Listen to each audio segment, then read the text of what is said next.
شیخین کریمین رضی اللہ تعالی عنہما سیدنا ابو بکر و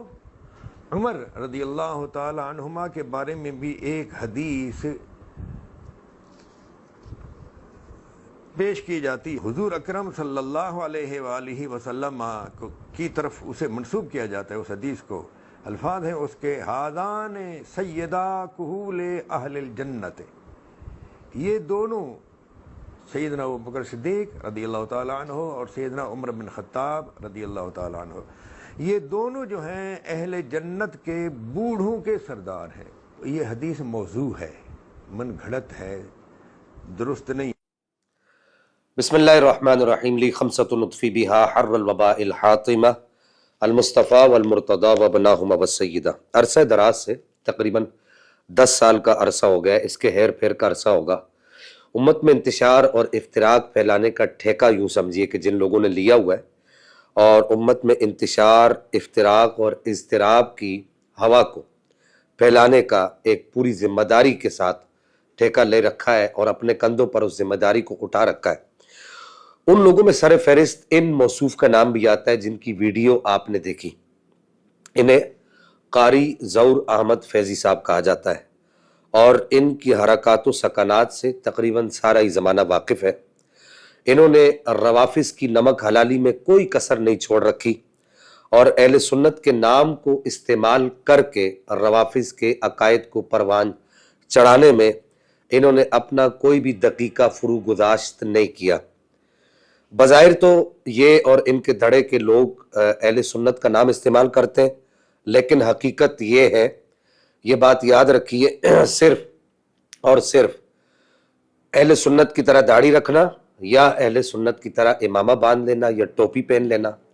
یا ان کی طرح اپنی وضاقتہ اختیار کر لینا یہ سنی ہونے کی علامت نہیں ہے. سنیت جس چیز کا نام ہے وہ ہے عقیدہ. سنیت جس چیز کا نام ہے وہ ہے نبی کریم صلی اللہ تعالی علیہ وبارک وسلم کا عطا کردہ عقیدہ، آپ کے صحابہ کا عقیدہ، آپ کے اہل بیت اطہار کا عقیدہ. چونکہ ان لوگوں نے روافظ کی نمک حلالی میں کوئی کسر نہیں چھوڑ رکھی تو یہ ہر اس چیز کو مشکوک بنانے کی کوشش کرتے ہیں جس چیز سے نبی کریم صلی اللہ تعالی علیہ وبارک وسلم خوش ہوتے ہوں، جس چیز سے مولا کائنات مولا حیدر کرار کرم اللہ تعالی وجل کریم خوش ہوتے ہیں، اور جو چیزیں ایون کے مولا علی کرم اللہ تعالی کریم سے مروی بھی ہوں، یہ ان چیزوں کو بھی مشکوک بنانے کی کوشش کرتے ہیں. اب انہوں نے اتنا بھی نہیں سوچا کہ جو حدیث مبارکہ، جس حدیث مبارکہ کو یہ موضوع قرار دینے کی کوشش کر رہے ہیں اور یہ کہہ رہے ہیں کہ یہ حدیث مبارکہ موضوع ہے، اور ان کے مطلب اپنے تئیں یہ کوشش ناکام ہی جائے گی. اپنے تئیں تو یہ کوشش کر رہے ہیں کہ کسی طریقے سے امت میں افتراق اور انتشار اور امت ان کی تعلیمات اور ان کی باتوں میں آ کر ان کے رستے پر چل پڑے، لیکن انہوں نے اتنا بھی نہیں سوچا کہ یہ حدیث مبارکہ خود مولا کائنات مولا حیدر کرار کرم اللہ تعالی وجل کریم سے بھی مروی ہے. جی ہاں، سنن ابن ماجہ جلد اول صفحہ نمبر 36 رقم یعنی حدیث کا نمبر 95 مولا علی سے یہ حدیث مبارکہ مروی ہے. اور پھر اسی طریقے سے سنن ترمذی جلد 5 صفحہ نمبر 611 رقم 3665 مولا علی سے حدیث مبارکہ وہاں بھی مروی ہے. فضائل الصحابہ میں امام احمد بن حنبل نے رقم اس کا 93 ہے، وہاں بھی یہ حدیث مبارکہ مروی ہے. مشکل الآثار للطحاوی جلد 4 صفحہ نمبر 496 رقم 1679 یعنی 180 وہاں بھی مروی ہے. مصنف ابن ابی شیبہ رقم 3260 وہاں بھی حدیث مبارکہ مروی ہے. معجم کبیر للطبرانی رقم 137 پر بھی حدیث مبارکہ مروی ہے. معجم اوسط للطبرانی رقم 1348 پر بھی حدیث مبارکہ مروی ہے. مسند بزار میں بھی ہے، السنہ ابن ابی عاصم میں بھی ہے، الشریعہ للآجری میں بھی ہے، اور اسی طریقے سے کثیر کتب احادیث میں یہ حدیث مبارکہ مولا کائنات مولا حیدر کرار سے مروی ہے. پہلے صحابی اور اہل بیت اطہار کے پہلے فرد مولا کائنات کا میں نے آپ کو حوالہ دیا. اس کے بعد یہ حدیث مبارکہ اہل بیت اطہار کے ایک اور عظیم فرد حضرت عبداللہ ابن عباس رضی اللہ تعالی عنہما سے بھی مروی ہے، اور الشریعہ للآجری میں حضرت عبداللہ بن عباس سے، اس کا رقم ہے 1288، وہاں پر یہ حدیث مبارکہ مروی ہے۔ اگر یہ لوگ اہل بیت کے وفادار ہوں، اگر یہ اہل بیت سے سچی محبت کرنے والے ہوں، تو یہ کم از کم اتنا تو دیکھیں کہ علی خود کیا کہہ رہے ہیں، یہ کم از کم اتنا تو دیکھیں اہل بیت اطہار کے افراد، دیگر جو خاندان کے افراد ہیں وہ کیا کہہ رہے ہیں۔ پھر اس کے بعد صحابی رسول حضرت انس بن مالک سے بھی یہ حدیث مبارکہ فضائل الصحابہ، مسند بزار، مشکل الاثار للطحاوی، معجم الصغیر للطبرانی، شرح السنہ للبغوی، تمام الدرایا، اور اسی طریقے سے ترمذی، دیگر کتب کے اندر السنہ لابن ابی عاصم، دیگر کتب حدیث کے اندر حضرت انس بن مالک سے بھی یہ حدیث مبارکہ مروی، حضرت ابو ہریرہ سے بھی یہ حدیث مبارکہ مروی ہے فضائل الصحابہ لأحمد بن حنبل۔ اور وہاں پر اب اس پر حکم جو حضرت ابو ہریرہ سے جو حکم ہے جو مروی ہے، وہاں پر حکم سند حسن کے ساتھ حکم لگایا گیا ہے، اور اسی طریقے سے فضائل الصحابہ رقم 705 پر بھی حدیث مبارکہ مروی ہے، اور کہا گیا کہ اسنادہ حسن، اس کی اسناد حسن ہے۔ یوں یہ حدیث مبارکہ حضرت ابو سعید خدری سے بھی مروی ہے، صحابی رسول سے، اور وہاں پر یہ حضرت ابو سعید خدری سے جو مروی ہے معجم اوسط اور بزار اور مجمع الزوائد اور دیگر احادیث طیبات کی کتب میں یہ حدیث مبارکہ حضرت ابو سعید خدری سے مروی، اور حضرت جابر بن عبداللہ انصاری سے بھی حدیث مبارکہ مروی۔ اب علم حدیث کے ائمہ اس حدیث پر کیا کہتے ہیں؟ اس حدیث پر یہ حوالے میں نے بہت سارے دے دیے، اب وہ 1.5 بائی 2 انچی کے 1 بائی 2 سوت کی جو چھوٹی چھوٹی ملواڑیاں ہوتی ہیں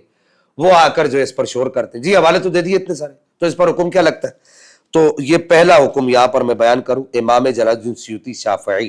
امام الائمہ فی الحدیث، 9ویں صدی ہجری کے مجدد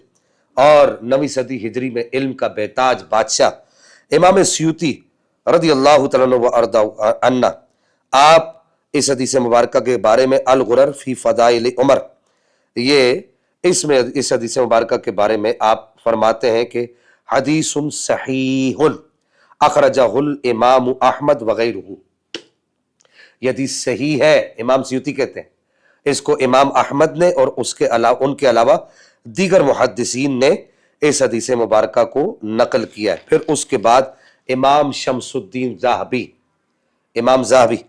آپ سیر اعلام النبلاء جلد 7 صفحہ نمبر 134 پر اس حدیث مبارکہ کے بارے میں کہتے ہیں کہ ھذا حدیث حسن اللفظ، یہ حدیث حسن اللفظ ہے۔ یہ امام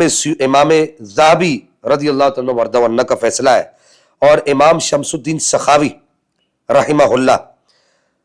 اس حدیث مبارکہ کے بارے میں کیا کہتے ہیں؟ البلدانیات للسخاوی صفحہ نمبر 278 پر آپ فرماتے ہیں وَلِذَالِكَ كَانَ حَسَنًا، یہ آپ کے سامنے سب عبارتیں چل رہی ہیں، آپ دیکھ لیں، ساتھ ساتھ دیکھتے رہیں کہ امام سخاوی کہتے ہیں، امام شمس الدین سخاوی وہ کہتے ہیں کہ یہ حدیث مبارکہ حسن ہے۔ اور یوں ہی امام ابو جعفر محمد بن عمر بن موسیٰ عقیلی مکی،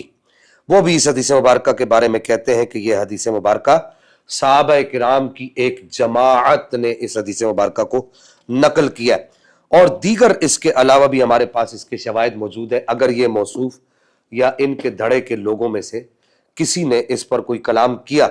تو پھر انشاءاللہ ہم وہ دیگر جو شواہد اور دیگر اس حدیث مبارکہ کے بارے میں جو مواد ہے وہ پھر ہم اس کو بیان کریں گے۔ کہنے کا مدعا یہ ہے کہ دیکھیے یہ لوگ کس قدر جو ہے وہ روافظ کی نمک حلالی میں لگ گئے ہیں کہ ان کو ایک لمحے کے لیے یہ بات سمجھ نہیں آتی، کہ ان کی سوچ اس طرف نہیں جاتی کہ اگرچہ ہم نے روافظ سے اگلی قسط تو لینی ہے، لیکن ہم نے اللہ کو بھی تو جان دینی ہے، کل بروز قیامت رسول اللہ کو بھی تو منہ دکھانا ہے، اور ان بڑے بڑے علماء اور ان بڑے بڑے صحابہ کو اور اہل بیت اطہار کو، جن میں خود مولا کائنات شامل ہے، ان کو بھی تو جا کر ہم نے چہرہ کرانا ہے۔ ان کو جا کر ہم کیا منہ دکھائیں گے کہ آپ کی بیان کردہ روایات پر ہم موضوع ہونے کا حکم لگا دیتے تھے۔ اللہ جل مجدہ الکریم ان لوگوں کے شر سے امت مسلمہ کو محفوظ فرمائے۔ آخر میں ایک بات یہ کہوں گا کہ ان موصوف کو جب ہم لاہور گئے تھے نومبر میں، 26 نومبر کو رات 9 بجے ہم نے ان موصوف کو بھی کہا تھا کہ اس مسئلے میں اگر آپ ہمت کرتے ہیں، آپ تو اس وقت امام المترفدہ ہے، آپ اگر ہمت کرتے ہیں تو آپ ہمت کر کے ہمارے ساتھ بیٹھیں اور بیٹھ کر اس مسئلے میں بات کریں. تو انہوں نے بھی اس وقت جو ہے وہ ہاتھ کھڑے کر دیے تھے. یہ صرف کیمرے کے سامنے بیٹھ کر بات کرنا جانتے ہیں، لیکن یہ حقائق، حقیقت کے سامنے کھڑے ہو کر آئینہ بن کر دکھانے کی کوشش نہیں کرتے. یہ حقیقت کے سامنا کرنے کی بالکل بھی ان کے اندر جرت نہیں ہے. پاک پروردگار میرا اور آپ کا حامی و ناصر ہو. وآخر دعوایا ان الحمدللہ.